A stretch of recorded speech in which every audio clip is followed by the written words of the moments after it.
100万能在东南亚老挝做什么生意？我刚好认识一大哥，他在老挝投资了100万。我们今天一起去听一下他的故事。李哥，我们俩方便聊聊吗？可以。对，您是哪里人？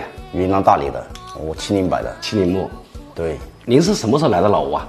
我是去年的10月份进来的。为什么当初会选择来老挝发展呢？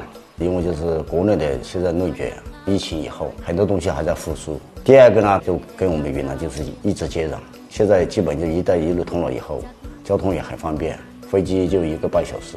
您现在老挝主要是从事什么样的工作？主要从事的老挝果树茶为主，好茶都在出自云南。因为老挝果树茶呢，它又是接壤之地，法国殖民的时候就也种下一批茶叶，种下一批大叶种的茶树。茶园呢，在老挝啊，在很多地方都可以查得到，叫龙津茶园。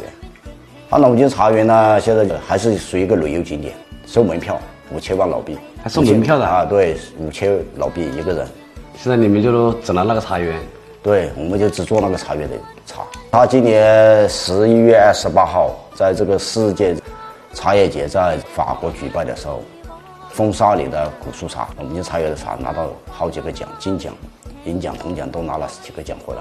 茶商一共投了多少钱？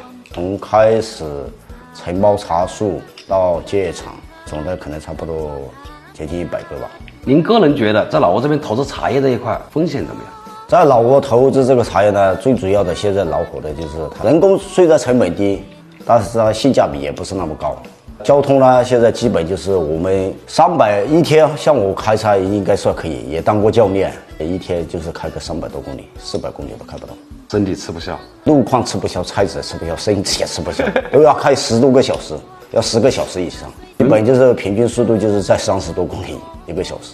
当时我们也没想到是这么困难。我们70摆出生的人，我真的一句话，我没有像这样吃过这么多的苦。我上过香，也下过山，我以前就收兰花，也到过山上，到过西藏，到过那些地方，但是没有这么艰苦。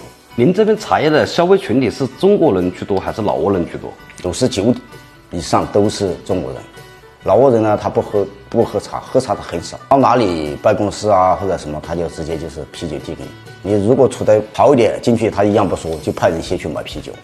老挝人只要有音乐，只要有啤酒，他就什么都够了。在老挝做您这个行业，你个人感觉怎么样？这个茶叶它成本不是那么高，但是最主要一个老挝它现在就是原生态，它没有工业，这个是零污染的。其实我做的最主要以口粮茶为主，就是大众消费，但是要叫人家喝到什么？喝到好的茶叶，健康的茶叶。这是您做茶叶的初衷。对，方便透露一下，今年您一共做了多少吨茶叶吗？也4、5月份才开始接手，到现在零单不算，大单就是有16吨。您现在老挝话怎么样？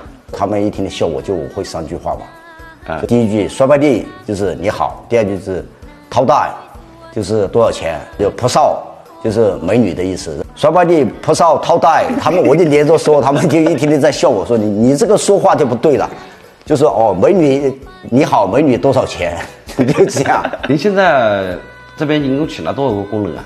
都是小时工吧，除了这个茶厂的厂长啊以外，平时又请几个煮饭的啊，可能加起来就是20多个。你个人感觉这边的创业环境怎么样？以我个人的体会，因为老挝这个地方，它很多制度还在不健全。我在这个办证的时候，前后办一个证下来，可能差不多花了半年的时间。第二一个呢，它费用比较高。在这边老挝，你注册一个公司，基本要在3万人民币左右。所以是在这边创业呢，你说机遇多不多？很多。因为老挝它60%几的国土面积都是在矿上面，然后它土地资源很丰富，物产也丰富，农业这一块，就不管是种香蕉啊、种木薯啊，都是中国人在做，老挝本土的很少。来老挝这个地方呢，怎么说呢？就是我从进来开始，我把老挝一个国家都走遍了。他这边不像国内很方便，打个车啊或者怎么说，而且他这边消费很高，你就随便坐个嘟嘟车都是几十块起步，然后你说一个出租车都是几百、300的起步。然后说呢，投资有风险，投资需谨慎，多考察，还是多走一下，多看一下。您一个人在这边久了，会不会特别想念家里面的人？我从过来以后，就是家里面我老婆也很支持我，然后我女儿呢现在是读书高2，也正是上学时关键的时刻。你说我不想念家，那是不可能的，特别想念。特别就是我老婆她要上班，要照顾小孩，所以他很辛苦。其实我很想家，但是怎么说呢？来到老挝，就在事业也有点起色，也有点起步，肯定投入的时间肯定很大。有没有什么特别的话想对镜头前的家人们说？